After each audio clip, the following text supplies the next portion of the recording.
They say every delivery driver carries a secret along their route, but Julián never imagined his would be discovering that his mother, whom he believed dead for over 20 years, was still alive.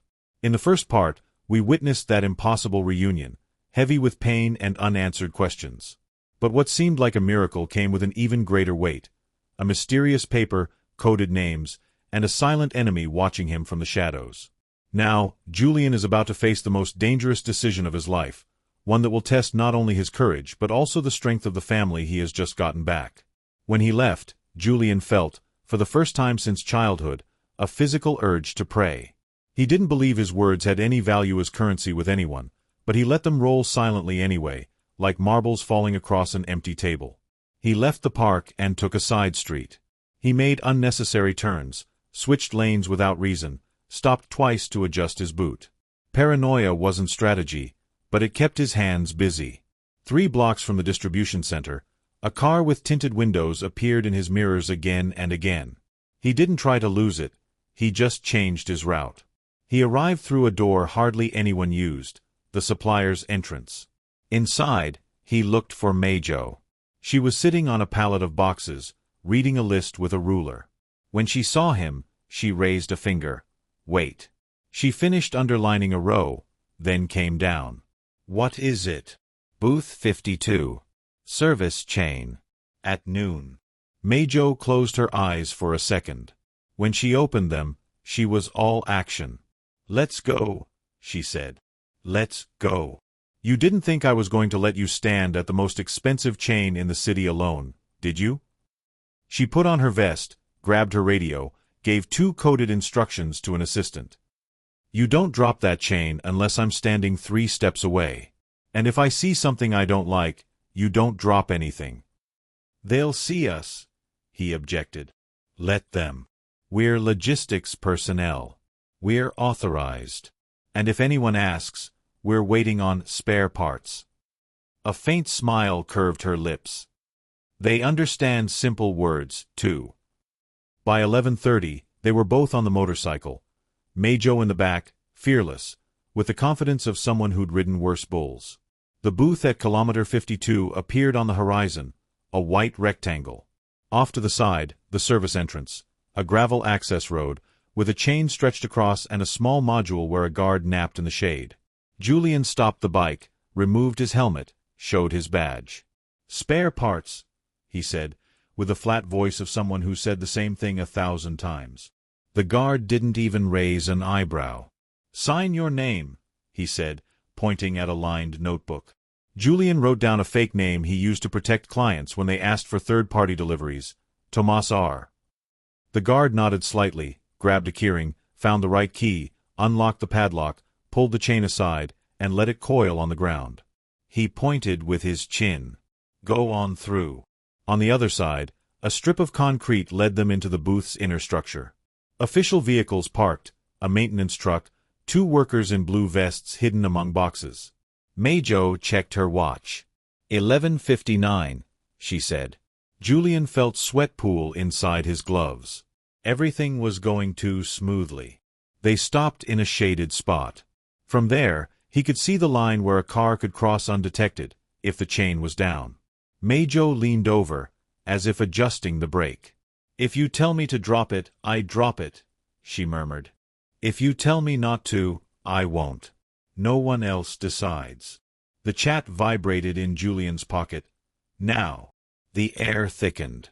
Julián looked at Majo. She didn't move, didn't gesture. She waited. His thoughts split in 2.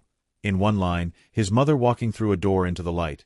In the other, an unknown car carrying who knew what, or who, to the other side. He chose one. He nodded once. Do it, he said. Majo dismounted with the agility of someone who had done this hundreds of times. She walked to the chain as though it were part of her routine, lifted it, slid it aside, and let it fall. In the lane, a black sedan appeared, paused for a heartbeat, then crossed calmly, without excess noise, as if guided by a breeze. Majo, without theatrics, replaced the chain. Secured it. The guard yawned. The chat. Confirmed. Meeting point.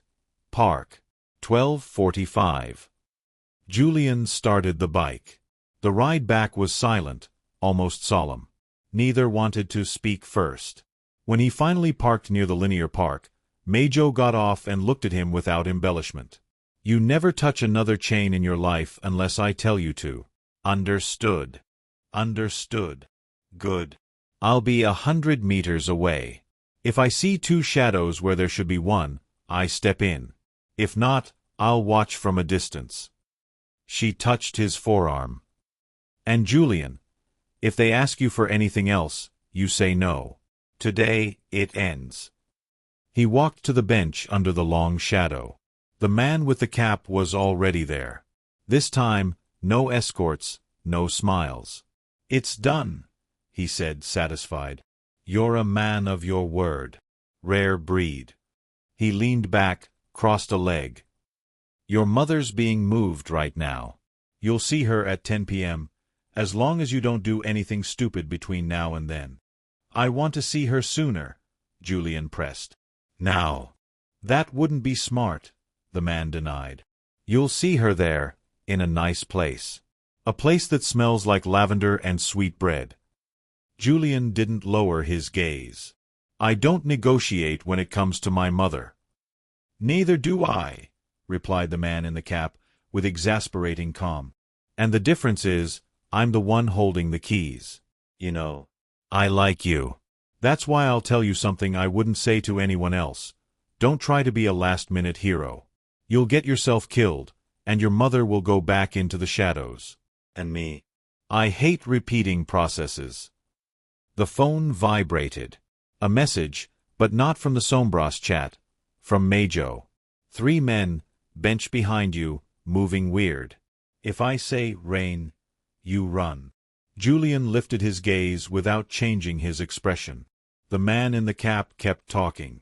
"There's one more thing. Someone inside your little world is getting in our way. I hate repeating processes, but I hate having spies even mo."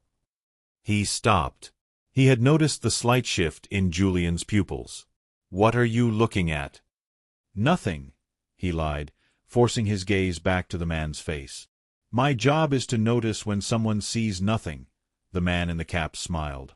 "And your job is—" He stopped mid-sentence, tension cutting through the air. "Take this." He handed him an envelope. Julián, obedient, took it without looking inside. A ray of sunlight slid across the back of his hand. "At 10, repeated the man in the cap.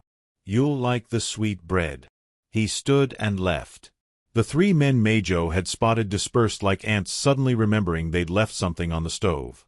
Julián exhaled slowly, walked toward the bike without turning back.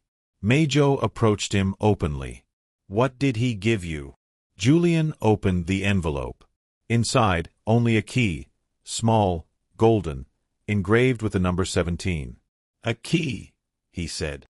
17. 17. Majo repeated, frowning. "That sounds familiar."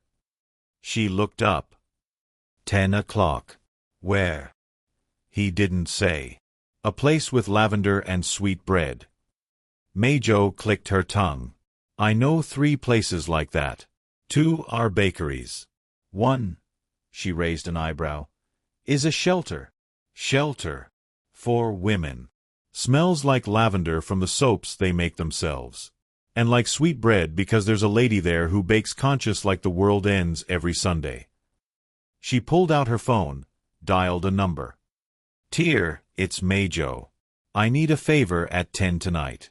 "Yeah, I know you close by then. That's exactly why I'm calling." She hung up and turned back to him, a battle-ready glint in her eyes. "Tonight, you're not going anywhere alone. And if that key opens a door, we're the ones opening it." Julián looked at her, grateful in a way he didn't know how to express. They returned to the distribution center to kill the hours without stirring up more hornets than necessary. At 9:30, they left separately and met again 2 blocks from the shelter. The place, a big old house with high walls, had lavender pots by the entrance and a gate painted sky blue. From the slightly ajar door escaped the smell of freshly baked bread. Tier, a woman with a flour-dusted apron and hands, was waiting for them in the foyer. "Come in, quick," she said. Tonight we're closed for a gas leak, okay? She made air quotes with her fingers. No gas, but there's definitely a leak. She led them down a hallway lined with framed photos of smiling women, children's handprints painted on the walls, and a fish tank with 2 orange fish like drops of light. At the end, a door marked 17 in brass blocked their way. Julián felt the key vibrate in his palm, as if it had a pulse. He slid it in, turned it. A perfect click. Opened it. The room was simple: a made bed, white curtains, a small crucifix above the headboard. And sitting on a wooden chair, holding a cup in her hands, was Clara. It was her, with her hair combed back, a clean blouse, and a spark in her eyes they had failed to extinguish. When she saw Julián, she stood so fast the cup wobbled midair. Son. They didn't remember how they hugged. They only knew that suddenly the years turned into seconds, and the seconds became eternal. Tyr smiled and closed the door quietly. Majo stayed outside, on guard, with the patience of someone who's waited for many doors to open. Clara touched his face as if rereading a book she thought lost, tracing the crescent-shaped scar on his chin with her fingertips. "I told you, magic thread," she whispered, with the humor only survivors have. Julián laughed and cried at the same time. Laughed like a valve finally releasing pressure. Cried like a river finding its way back to its course. They sat on the bed, sharing fragments of days, words that had never fit before, silences that could now finally be spoken. Outside, the night breathed calmly. The phone vibrated once more. A message from Sombras. Cycle closed. Enjoy the sweet bread. Farewell, courier. Julián showed Clara the message. She read it without blinking. "It's never really farewell," she said, with strangely practical calm. "The shadow always remembers who it once lit." "Then," he replied with a new determination, "let's learn how to keep the light on." They stayed like that, breathing in the scent of lavender and the sweet bread Tyr had quietly left on a plate. The peace, however, wasn't complete. On the other side of the shelter's counter, Majo received a short call. She listened silently, pinched the bridge of her nose, said, "Okay," and hung up. She knocked on the bedroom door. "Sorry," she said as she walked in. "I don't want to ruin the moment, but there's something you need to know." The M/7 mark. From the label and the box. It's not just a blind stamp. It's a family. A mother house, as they call it.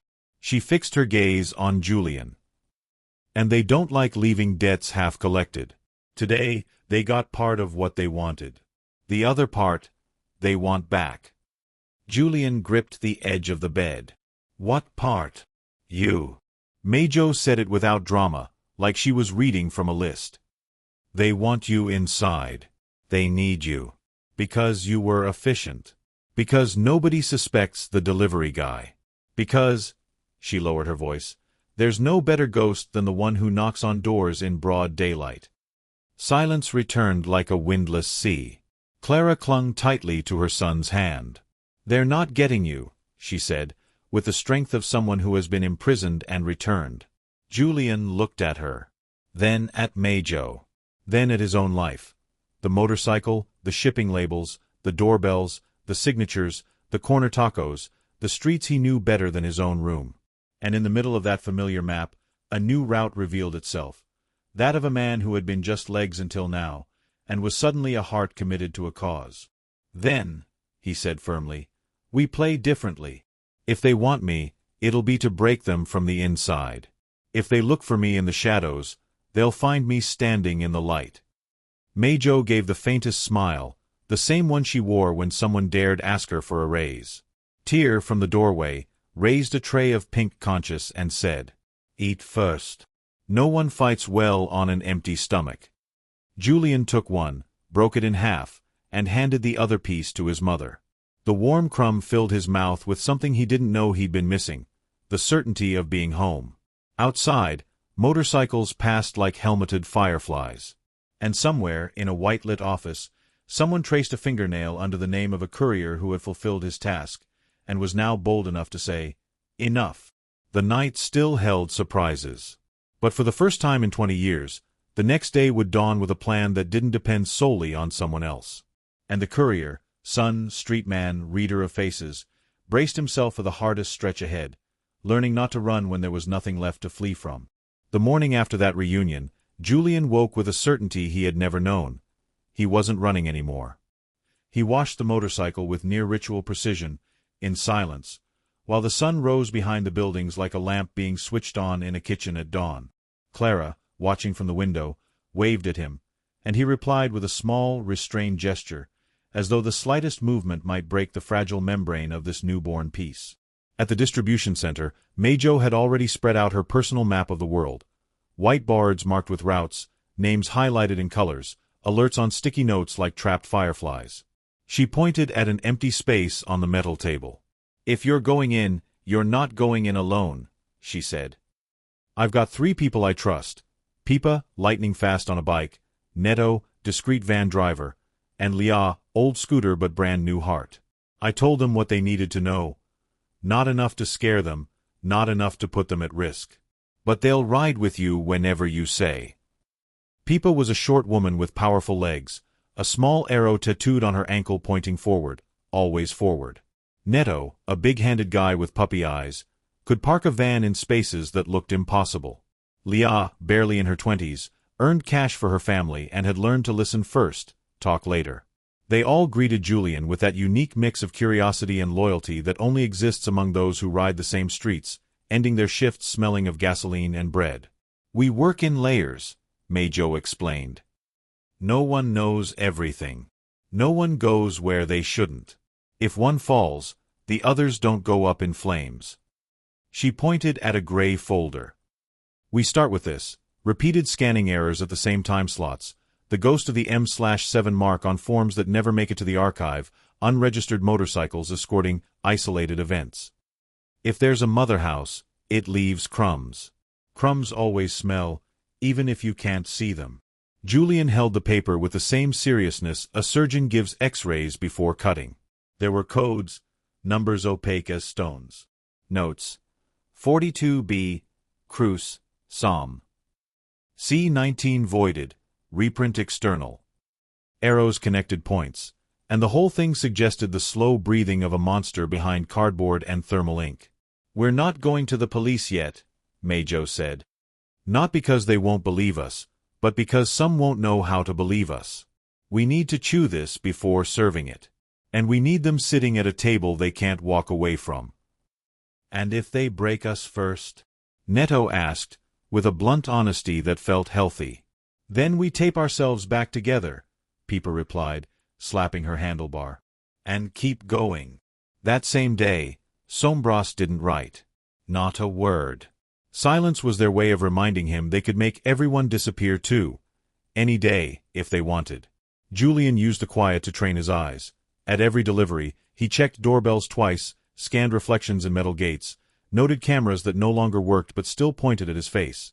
He memorized license plates, counted steps to corners, cataloged potholes as if they were landmines. At 4 p.m., Majo called him to the dispatch corridor. "The crumbs," she said, lifting the folder. 2 routes converge tonight at a spot they shouldn't.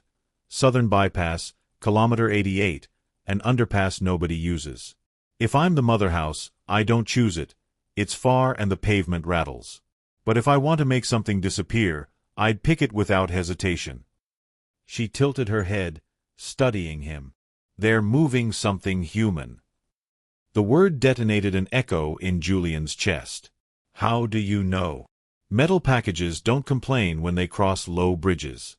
People do. So you pick a point where you won't hear them." She shrugged. "I've worked here half my life. I've learned to hear what makes no sound." The decision was made without ceremony. Pipa would be the fly on the wall. Bicycle, parallel paths, eyes in the shadows. Neto would take the van as if delivering glassware to a hotel. Careful, smooth, avoiding bumps. Lia would be the decoy in the inner streets, ready to draw off anyone who preferred chasing an easier target. Majo, in a battered sedan, would coordinate over the radio using codes only they understood. Julián, on the motorcycle, would be the needle stitching the invisible fabric. Enter, observe, exit. and if the ground opened beneath them, trigger Luvia over radio and the curtain fell on the phone. Before sunset, Clara walked up to Julian's helmet and kissed the visor as if blessing a banner. "Don't get lost," she pleaded. "I've already found myself," he replied, and they both knew it was, at once, comfort and promise. Night lit its lamps. The southern bypass, at that hour, was a concrete scar where heavy trucks chewed distance with the patience of beasts. At kilometer 88, the road curved toward an underpass with graffiti-stained walls and the damp smell of forgotten rain. It was, just as Majo had said, a place designed to lose things, or find them if you knew what to look for. "Fly on the wall," people whispered over the radio. Two shadows in the distance. One checks their watch like they're late, the other chews gum like they've got time to burn. No eyes above. For now. "Glassware to hotel," Neto added. "Van 100 meters out. Doors closed. Nobody sees me, and if they do, I'm just lost and dumb." "Beginner's luck," Leah chimed in, masking her fear with humor. "Tell me where to circle." "Sentinel," Majo cut in. "I'm at the bend." Counting headlights. 1, 2, 3. "They're coming." In Julian's mirror, a white van appeared first, unmarked, its warm lights deceptively soft. Behind it, a black sedan kept a respectful distance. Closing the line, a flatbed truck covered with a tarp, the kind that carried vegetables at dawn or furniture in the afternoon. The three vehicles parked with a precision that spoke of choreography. The white van directly beneath the underpass, the sedan tucked safely into a darker shadow, and the truck straddling light and darkness, as though unsure of its own role. "Fly on the wall," Pipa's voice was tense. "They're opening the van. Box. Smells like—" She stopped for a second. "Fear." Julian swallowed slowly, as if drinking air might help. He approached along a side lane about 5 meters away, keeping the bike in neutral to avoid drawing attention. From there, he saw what he already suspected. The box had no markings, but it had breath. A subtle vibration, a faint protest from inside, like when a person dreams and kicks in their sleep. "Sentinel," Majo called. "What do we do?" Julian didn't answer right away. He'd spent a lifetime learning that courage without a plan was just noise. He forced himself to see like a delivery driver, not a son, like a thief of glances, not a clumsy hero. He noticed the guy chewing gum, the shoulder movement of the one checking his watch, the finger of a third tapping a rhythm on the side of the box as if counting. He also saw it, the faintest glint of a camera on the sedan. Yes, they were recording. Or streaming. "Glassware to hotel," Neto said. "If it goes down, I can drive the van in like I'm lost. Block M, grab one."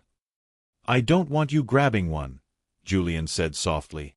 "I want them all letting us through." He inhaled deeply. New plan. "Decoy, swing up over the top bridge with high beams on. Act like you're live streaming. Yell help twice and they're following me once. Fly, roll down the opposite side and make noise on the grates. Sentinel, count to 3 and blast your siren like you're a patrol car. Glassware, you stubbornly ask directions to the beach." He clenched his jaw. "I open the box." "Courier," Majo cut in sharply. "Don't improvise." "I'm not improvising," he replied. "I'm delivering. Everyone at their door. 5 seconds. If it fails, rain." There was a brief silence, one that tasted like yes, go. Leah gunned up the overpass and flicked her lights on. In the hollow of concrete, her voice echoed with the theatrical chaos of a bad live stream. "Help! They're following me! They're following me! Help!" At the same time, Pipa rolled down the opposite side and smashed a grate with a wrench.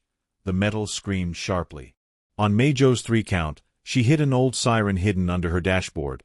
It wasn't a patrol siren, but it sounded like authority. Neto drove the van in like a friendly drunk, honking his horn with Sunday patience. At the center of this tiny theater, the 3 men turned to one another, small, hesitant. The cameraman swung his lens, the watch-checker stepped toward the road, the gum chewer cursed under his breath. Julian slid off the bike, dove toward the van, wedged his knife between the crate staples, and yanked without finesse. The wood gave way with a groan. Inside, a young woman stared back at him, eyes wide as plates, her mouth gagged with gray tape. Her hands were tied, her feet tangled in a rope that smelled of mildew. "Easy," he whispered, barely audible. "I'm a delivery driver. I'm getting you out." There was no time for questions or names.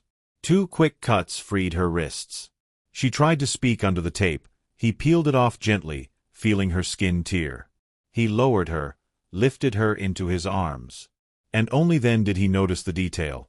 On her wrist, a wooden bead bracelet spelling a single word. "Tear." "No way," he muttered, stunned. The echo of the name slammed into his memory. Tear, from the shelter. Flour-dusted hands, pink conscious, door 17. This girl wore the name of the woman who had opened the lavender and sweetbread refuge to them. This wasn't random. It couldn't be. "Rain!" Majo shouted over the radio, seeing the gum chewer finally realize something was wrong and reach for his waistband. The world sped up. Neto rammed the van between the sedan and the white truck, sealing off any exit. Pipa hooked her bike pedal into the van's wheel well, jamming it. Leah, above, ditched her bike sideways and charged down the slope yelling deliberately, shattering the 3 men's script. Majo floored the sedan toward the mouth of the bridge, the old siren howling like a wounded animal. The cameraman dropped his lens in a panic. The watch-checker finally drew a pistol.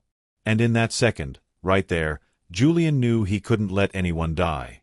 "Hands up!" Julián shouted, holding the girl with one arm and raising the other. "We're logistics. We got lost. They're not." A sharp snap cut through the air. It wasn't a gunshot. It was Pipa's knife slicing through a hose. A spray of liquid misted under the bridge, carrying a sweet scent no one recognized at first. The gum chewer coughed.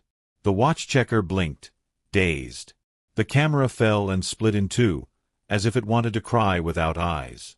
Julián seized the chaos, lifted the girl onto the bike, wrapped his whole body around her to secure her, and gunned the engine. The motor roared back with a loyalty that sent chills down his spine. "Glassware, exit through the back," Majo commanded. "Fly, follow him. Decoy, pull your lights. Sentinel, I'm closing." The escape traced a fine, surgical line through streets only couriers know. The narrow passage beside the water tank, the ditch that looks like a wall but isn't, the curve that opens up if you take it after the second pole. The girl clung to his waist, trembling, but it wasn't blind panic. It was a controlled shiver, the kind born from someone who knows the rhythm of pain. "What's your name?" Julián yelled over the wind. "Azul," she rasped. "My name's Azul." The name gave him aim. They delivered Azul to the shelter through the back door. Tyr received her with a gasp, soft and warm as rising bread. They cried, both of them, with the kind of tears only shed by those who recognize what the world had stolen from them, even if only for a season. Majo stood in the doorway, arms crossed, counting victories with her eyes more than her fingers. Pipa barged in without asking, dropping her bike in the hall, breathless. Neto finally smiled. Leah collapsed on the floor, laughing and crying at the same time, as if her body couldn't choose between relief and release. "This comes with a bill," Majo said flatly, once the air was full of human breath again. M/7 isn't sending us flowers. They'll want something. Or someone. She turned to Julián. "And you, courier? You just burned your mask." "Good," he answered, with surprising clarity. It was worn out anyway. That night, they barely slept. At the shelter, Clara brewed cinnamon tea and whispered prayers, no longer for vengeance, but for protection. Julián sat on a plastic chair, replaying the escape in his head with a mind that, for the first time, obeyed him. Every gesture, every mistake, every success. Azul, in the next room, washed days of dirt from her skin, and with it, some of the fear. Tyr walked the hallway like a woman counting bread and lives, making sure none went missing. At dawn, an alert popped into the Sombras chat. "What shouldn't have been opened was opened. What we didn't request has been released. Payment will be due." Majo read it without blinking. First time they've addressed us in plural, she said. Good. Let them come one by one. In line. And chewing. M/7 didn't wait a week to respond. The reply came that very afternoon, disguised as routine. 3 company units received an urgent reroute to cover a delivery zone nobody wanted. A neighborhood with streets too narrow for vans and rumors that their doorbells don't ring, they whisper. One of those units was Julian's. Don't go, Clara said, gripping his arm with the strength only mothers have when the world tries to take back what they just reclaimed. I have to, he replied. If I don't, they'll send someone else. Majo handed him an almost invisible earpiece, the kind that only vibrates when the world's about to collapse. Pipa strapped a short metal bone to his thigh, for breaking locks if needed. Neto lent him a jacket with fresh reflectors. Leah handed him a tiny prayer card she kept behind her license. So the cops up there and the ones down here both remember someone else is watching, she said, half smiling. The neighborhood greeted them with the silence of a siesta. Shutters, half closed. Dogs, too tired to bark. TV antennas aimed at the sky like arrows that had lost their enemy.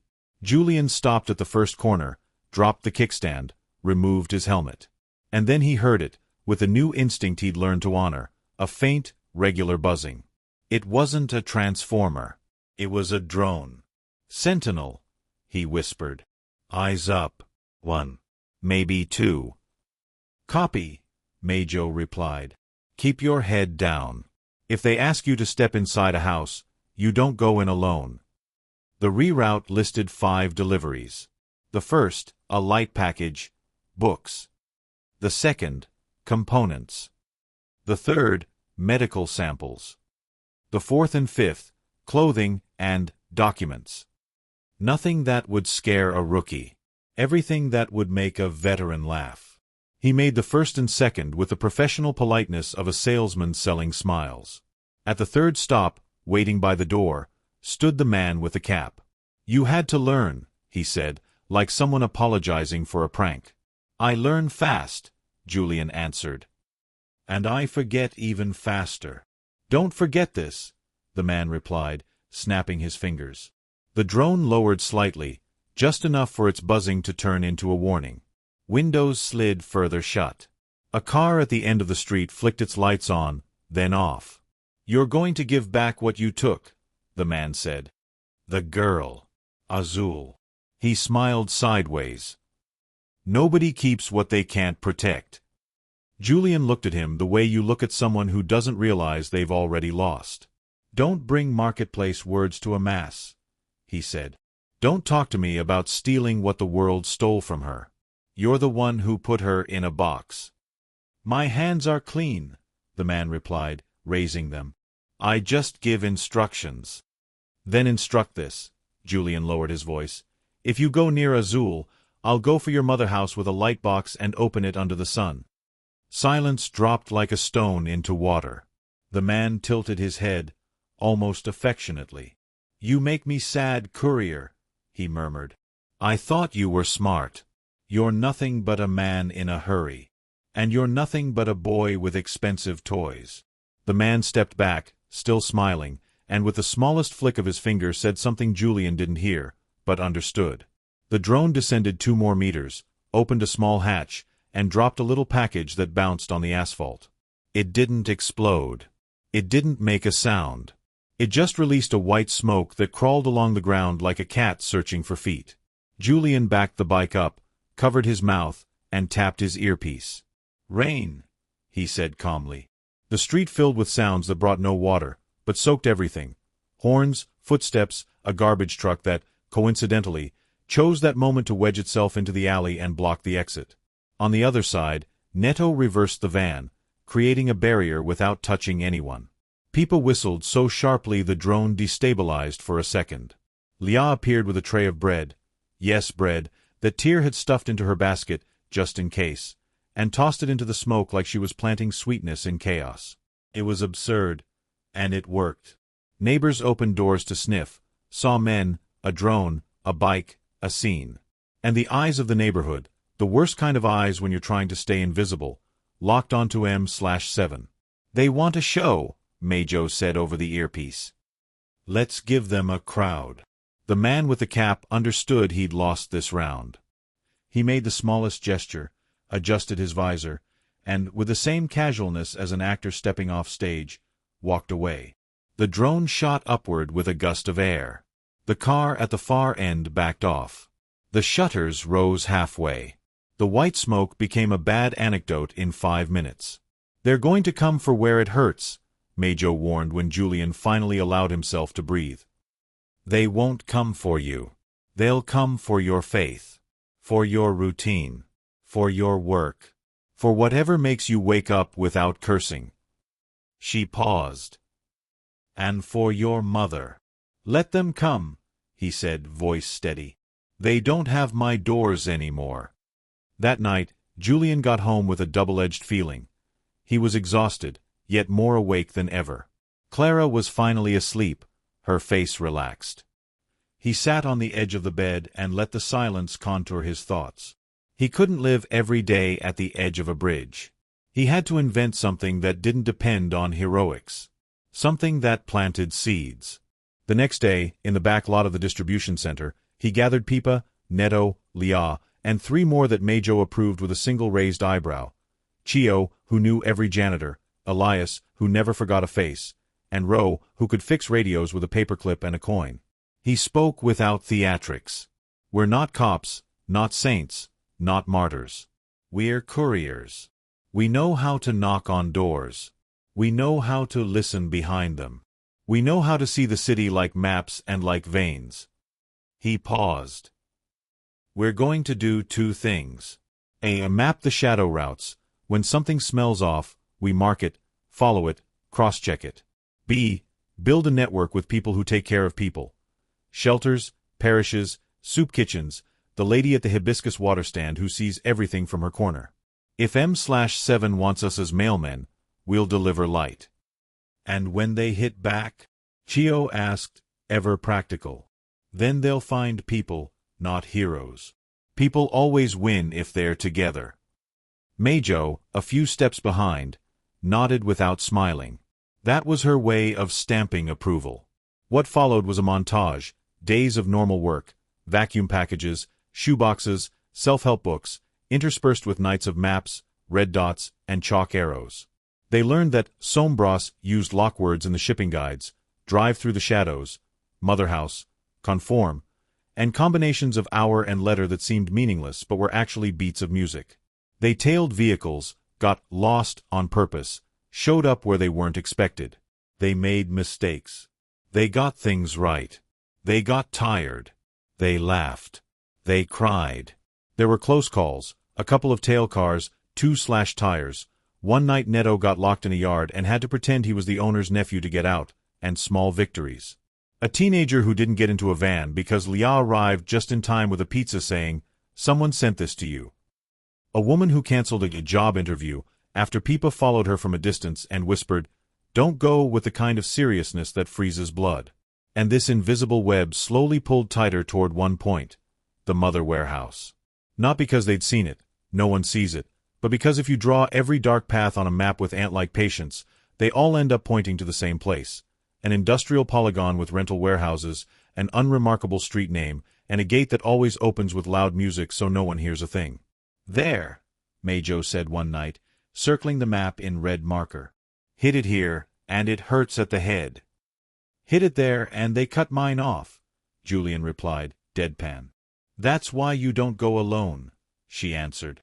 The climax arrived without fanfare, a Friday afternoon, when the world was busy deciding whether to order tacos or cook something light. The Sombras chat sent a single word: audit, a time, and a flashlight emoji. "They're going to check their own house," Majo interpreted. When the bad guys audit, it's because they smell betrayal, or they want to raise the tithe. She looked at Julián, then at the others. "This is ours." The strategy was simple, like any good plan. Noise outside, silence inside. Outside, a protest of neighbors over a new truck route that was destroying the street, real enough. Majo had spoken to the residents. Inside, a lost delivery that Julián would take straight into the mother house office, demanding a signature because my boss will fire me if you don't sign. Inside the package, a recorder hidden in a box of screws. On his belt, a master key row had built with 2 bent scraps of metal and a lot of faith. In the air, the will to avoid becoming martyrs. The gate opened. A disinterested guard greeted them with a nod. Outside, the protest was growing. Signs, chants, and the hibiscus water lady lending her old microphone to amplify the noise. Julián approached with that polite yet insistent tone every receptionist in the world dreads. "Good afternoon, I'm from logistics. I've got a package for Mr." He checked the slip. "Supervisor." "We're not accepting deliveries," the guard said flatly. "I can't leave without a signature," Julián smiled. "Please. I'll get fired." There was theater. There were yawns. There were calls over an intercom that looked like a toy. They let him through. He walked down a long hallway where everything smelled new without being so. In the office at the back, 3 men and a woman pretended to work on a computer that wasn't connected to anything. One of them signed, bored. Julián left the box, smiled, turned around. And as he passed the adjoining room, he saw it, the M/7 triangle etched into a stamp someone had forgotten to put away. The master key worked its silent magic. The door yielded. Inside, a metal rack with transformers and a panel of lights. Cables disappearing into the false ceiling, running beneath the floor. No money. No weapons. Network. A network of routes, guides, parallel scans. Everything M/7 needed to move the world without the world seeing them. It was all there, beating like a glass heart. Julián looked straight at the camera that wasn't there and whispered softly, for the recorder. "If they take our eyes, they leave us our hands. And with hands, we can unplug." He pulled the main switch like someone turning off the lights at home. The panel went silent. Outside, the warehouse hum dropped a tone. The protest outside rose too. Pipa shouted, "Water," even though she didn't sell water. Leah started handing out bread no one had asked for. Neto parked the van across the warehouse gate. Majo, phone to her ear, called someone not listed in any directory and spoke a coded phrase. No poetry, but power. The man with the cap appeared at the end of the hallway. He wasn't angry. He didn't look surprised. He just looked tired. "You're a stubborn courier," he said, without drama. "And you're a board manager," Julián replied. "You won't be able to handle this," the man added, nodding toward the rack room. "Cutting cables doesn't cut heads." "I didn't come to cut heads," Julián said. "I came to turn on lights." For a heartbeat, just one, either of them could have become a legend. They didn't. The man in the cap stepped back, raised his hands, and, with the calm of someone saving bullets for another war, let himself be escorted out. Outside, the protest turned into celebration without knowing why. Sometimes the city feels when it wins, even if it doesn't understand what it's won. But closure wasn't a door locked forever. At the shelter, Clara kneaded bread beside Tyr in silence. Both knew that shadows don't vanish, they just change corners. Azul, still wearing her bracelet, left a dried flower on window 17. Pipa sharpened her wrench. Neto changed the van's brake pads. Leah bought new lights for her scooter. Majo sat on the edge of her bed, map in hand, and let a strange tear roll down her cheek, not from fear, but from the relief of surviving one more day. Julián climbed to the rooftop of his building carrying 2 mugs, coffee for him, tea for his mother. They sat watching the city, the way you watch a sleeping child after a fever. Clara took his hand. "I never wished for you to become a hero," she said. "I only hoped you wouldn't become a shadow." "I never wanted to be a hero," he replied, gazing at the horizon. "I just wanted to knock on the right door." Below, his motorcycle glimmered shyly beneath a street lamp. It was the same, and it wasn't. Like him. The sun rose slowly over the city, dyeing orange the walls that had witnessed so many shadows. For the first time in a long time, Julián wasn't in a hurry to get on the bike. He had delivered thousands of packages in his life, but that morning he knew the most important delivery was still pending. Keeping the promise to the boy who once cried over a broken one. He took Clara to the sea. Not by plane, not in a borrowed car, but on the same blue motorcycle that had accompanied him through all his days of loneliness, and now saw him transformed into a son, a man, a witness to miracles. The road was long, highways that seemed endless, towns where life still smelled of freshly baked bread and wet earth. Clara, holding onto his back, cried silently.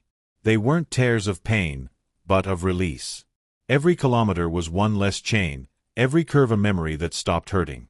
When they finally heard the roar of the waves before seeing them, Julián smiled, the same smile he had lost when he was 10 years old.